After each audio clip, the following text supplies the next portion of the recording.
Karo Adun, Commander. Our forward base has been established. The foolish Terrans continue to bring their forces to this platform. They will serve only to feed the Zerg swarm if we do not destroy them quickly.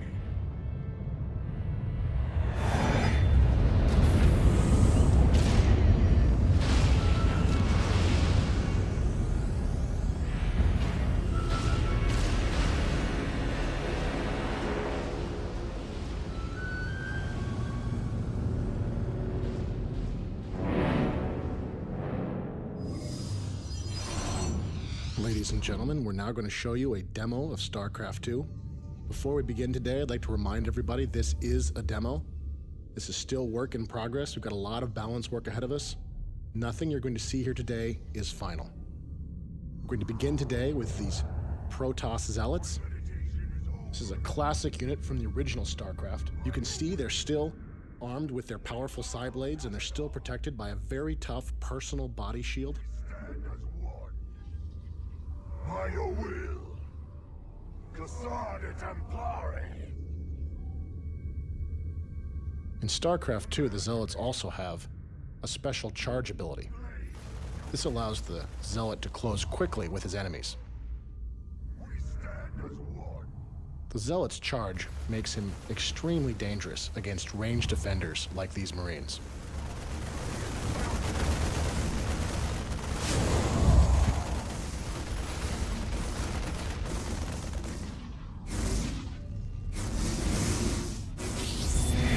Attention, Protoss. This is Admiral Gascavir of the Terran Dominion.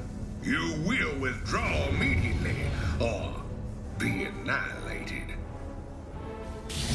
Terrans are bringing in their siege tanks. This is a classic unit from the original StarCraft, and they're in a classic Terran position, using that high ground against us. They're shelling our Zealots from range, forcing our Zealots to go the long way around, and you can see our infantry are just taking a pounding as they try to approach this Terran position. They just can't withstand all of that heavy Terran firepower. In order to attack a Terran position like this, that's so well defended, we're going to need to bring in another new Protoss weapon of war. After the destruction of Aiur and the events of Brood War, the Protoss have been forced to adapt. They created these. These are the Immortals. They have a special type of Protoss shield. It's a hardened shield that activates only when the Immortal is struck by a very powerful attack. You can see the hardened shields are activating now, and they're absorbing most of this Terran fire. This makes the Immortal the perfect choice to assault this kind of defended Terran position.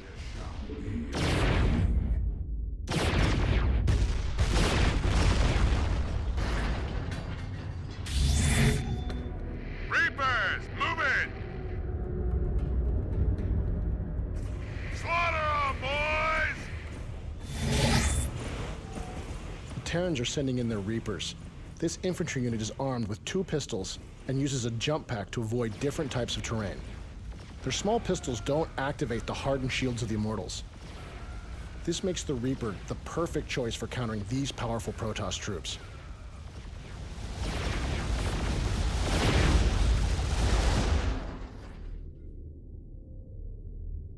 This kind of fast, bloody raid is something the Reapers really excel at. You can see how powerful they can really be hunting down slow-moving units on the field of battle. In addition, the Reapers can use their jump packs to be very effective base raiders.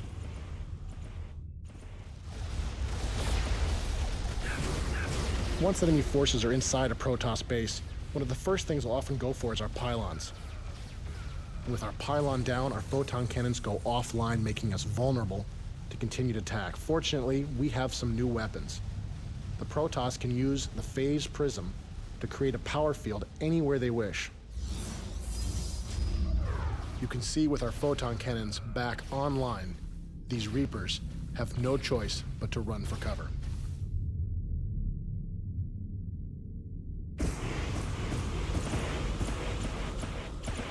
In addition to a number of new units, the Protoss also have access to some new mechanics. Protoss can use Warp-In to teleport units anywhere they want into pylon power. You can see here we've created some Stalkers. This is a new type of specialist Protoss Dark Dragoon. It's not very tough, but it does have a powerful weapon. In addition, it has a special blink ability that allows it to teleport a short distance anywhere it can see. This allows the Stalker to avoid certain types of obstacles.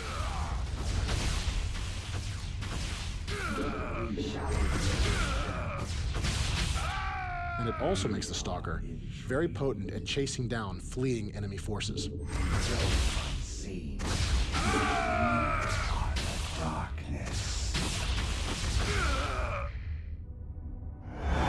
Zerg forces detected. Multiple contacts closing in on our position.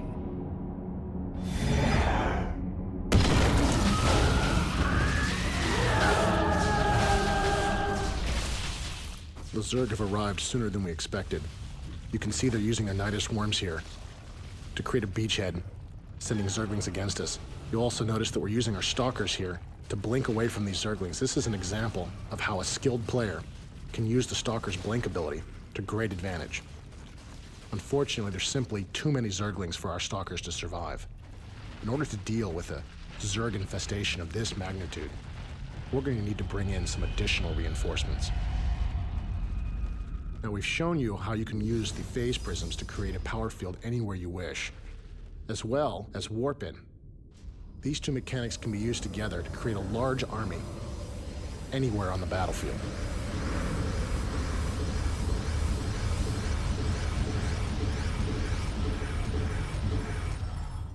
We are the Blades of Ire.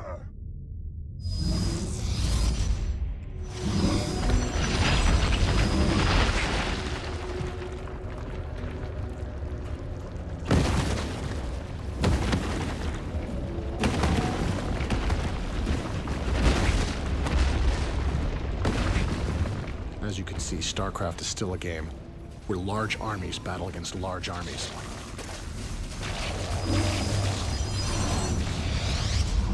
Our upgraded Zealots can hold the line here for a short time, but in order to really survive against this many Zerglings, we're going to need to bring in some additional firepower.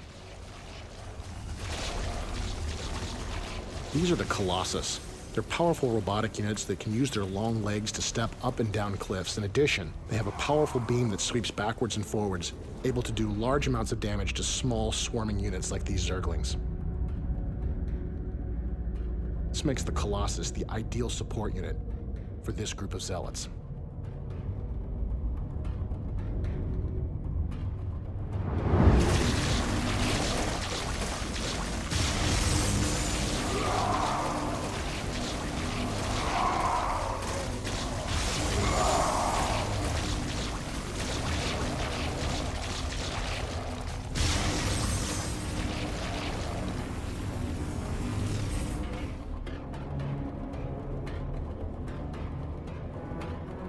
We are the Blades of Ire.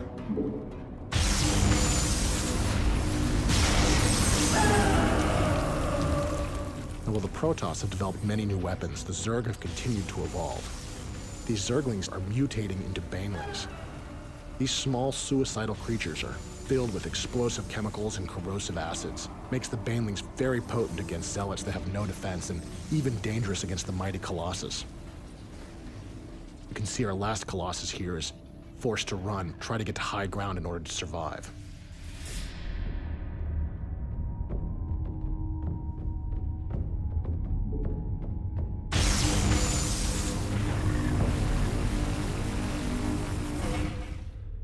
The Colossus is using our new IK system to step up and down this cliff. It's just one example of the new types of technologies we're adding to StarCraft 2 to make the game more dynamic.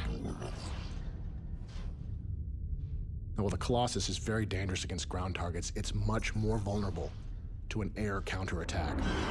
This swarm of Mutalisks will quickly destroy our Colossus and then continue on to attack our base. We'll need to bring in some Phoenix. This is a new Protoss air superiority fighter. It has a special overload ability that allows it to fire its weapon at all nearby enemy forces. Unfortunately, after it overloads, the Phoenix goes offline for a short time. It can't move, it can't fight, and it's helpless against a counterattack. In the hands of a skilled player, the Phoenix can be extremely deadly.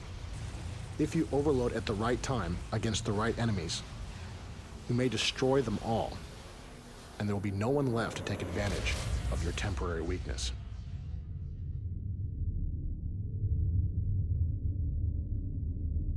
Time for battle. Understood. Done a lot of work on our terrain here in StarCraft 2. We've got our space platform here, and you can see we've also got a lot of great doodads in this environment, some wonderful texture work. You notice we've got a planet there and our deep sky in the background. There's some asteroids floating in the distance. This is just one example of the types of environments we want to create for StarCraft 2. For honor, on the wings of justice.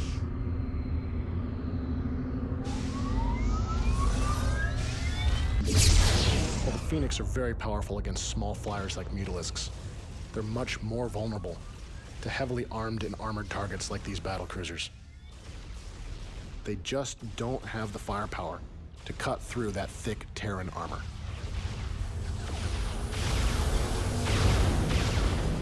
In order to deal with a battlecruiser squadron of this size, we'll need to bring in our warp rays. The warp ray is a specialist Protoss flyer that does additional damage the longer it fires at a single target.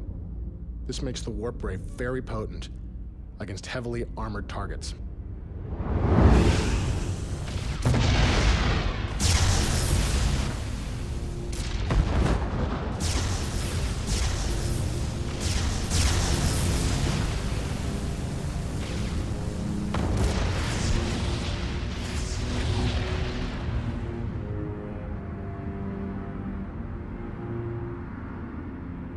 Same thing that makes the warp ray powerful against battlecruisers also makes it very powerful against enemy structures.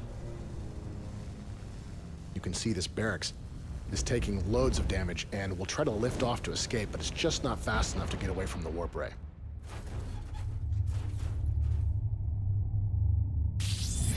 All right, you alien freaks. You made your choice. Now you're gonna pay the price.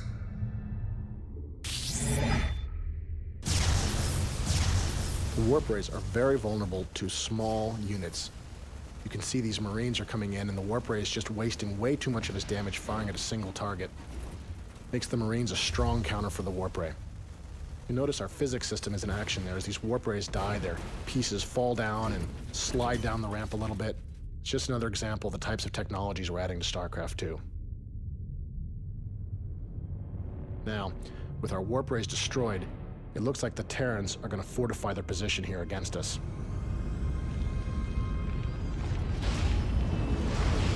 As we approach the end of our demo here today, there is one last unit we'd like to show you. Now our foes will feel the power of the Protoss.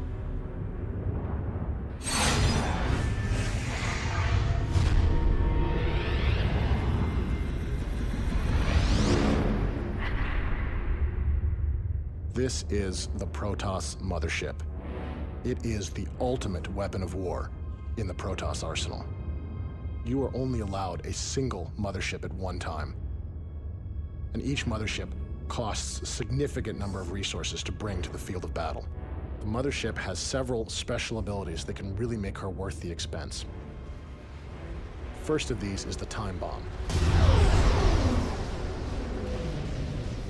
This is a special ability that slows down all enemy movement inside the field. You can actually see the missiles slowing down as they try to strike the mothership and stopping just before they strike home.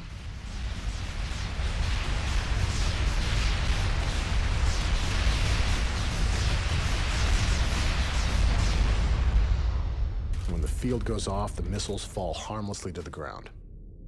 This makes the mothership extremely potent against fixed base defenses like these missile turrets. In addition to her time bomb ability, the mothership also has a special attack that she can employ against ground targets. This is the Planet Cracker. Ordinarily, this would expose your mothership to significant enemy fire. But as you can see, these Marines simply don't have the firepower to punch through that thick Protoss shield.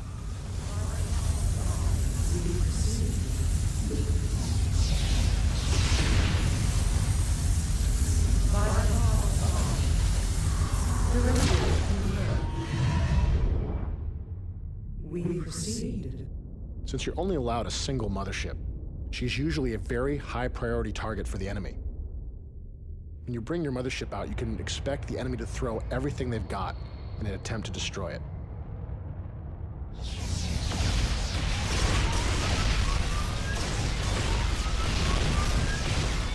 The motherships have a limited amount of energy, which controls how often they can use their special abilities. In a real game, this mothership would now be out of energy and very vulnerable to a counterattack, but since this is our demo, we're going to cheat a little bit here and give this mothership some additional energy. This additional energy will allow our mothership to employ her final ability. The mothership can create a black hole, which is extremely dangerous to enemy flyers.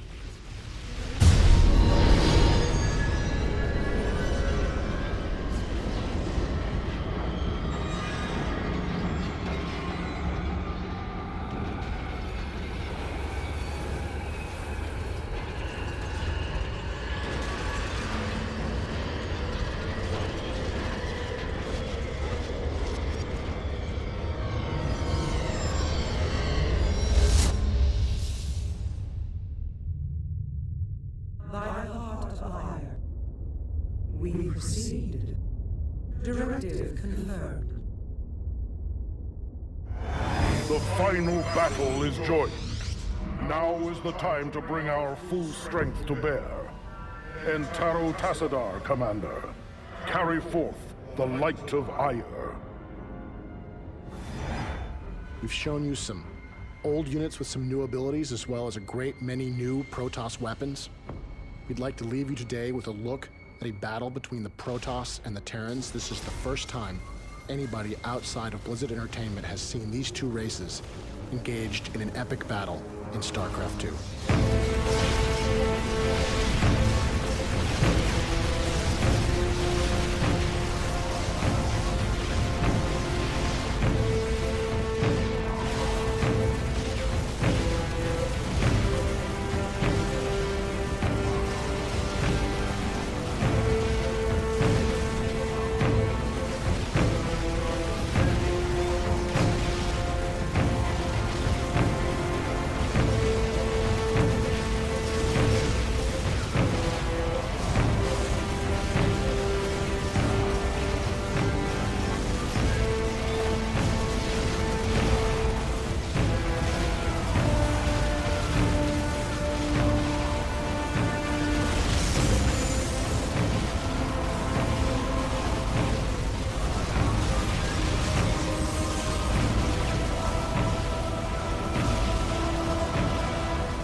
Missile ready.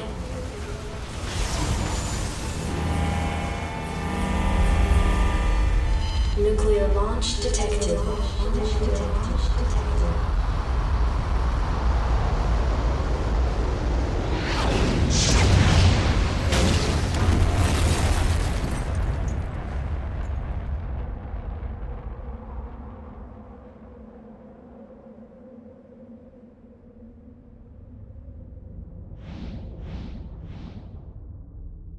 You called down the thunder.